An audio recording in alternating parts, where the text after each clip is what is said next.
Golden హ్యాండ్తో అంత మంచి జరగాలన్న ఆశతో, ప్లస్ ఆయన చాలా మంచి అంటే హ్యాండిక్రాఫ్ట్స్ అన్నా ఆర్ట్ అన్నా చాలా వాల్యూ ఇస్తారు, చాలా ఇంట్రెస్ట్గా. ప్లస్ ఆయనలో నచ్చింది ఏంటంటే వాళ్ళ తండ్రికి ఆయన ఇచ్చే గౌరవం. వాళ్ళ నాన్న వచ్చి ఇది తీసుకోవాలి ఇది వద్దు అనుకుంటే ఆయనకి నచ్చిన ఆ డిసిషన్ పైన ఉండిపోతారు. ఆయన ఫస్ట్ మూవీలు చేసేప్పుడు తనకి హెల్ప్ చేసిన ఫ్రెండ్స్ కూడా ఒకసారి ఫస్ట్ టైం తీసుకొచ్చారు. వాళ్ళు ఎవరో మాకు తెలియదు, కానీ వాళ్ళని అన్నయ్య, తనకన్నా ఏజ్లో పెద్దంటే అన్నయ్య అని మాట్లాడతారు. సో సందీప్ రెడ్డి వంగ గారు స్క్రీన్ పైన చూపించే పవర్ వేరే అయితే, ఆ పవర్ వెనకాల ఎంతో సున్నితమైన మనసు, ఎంతో మంచి మనిషి ఉన్నారు. ఆయన మూవీ బ్యానర్ కూడా భద్రకాళి.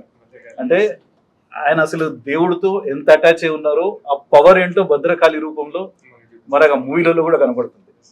ఆ మూవీస్ ఏంటంటే రకరకాలుగా ఇప్పుడు మనం చూస్తాం, there is a power in it, there is a hidden power in it. అది మన లోపల ఆయన చూపిస్తారు.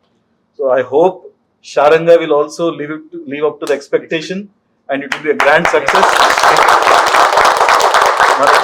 మన ఫిజికల్ స్టోర్ ప్రపంచం మొత్తం మంచి పేరు వచ్చింది. చాలా మంచి మంచి సెలబ్రిటీస్, చాలా మంచి మంచి అంటే ఐఎస్ క్యాడర్ అనుకోండి, లేదా పాలిటిషియన్స్ అనుకోండి, చాలా మంచి వాళ్ళు, చాలా భక్తితో ఉన్న వాళ్ళు ఎన్ఆర్ఐస్ వస్తారు.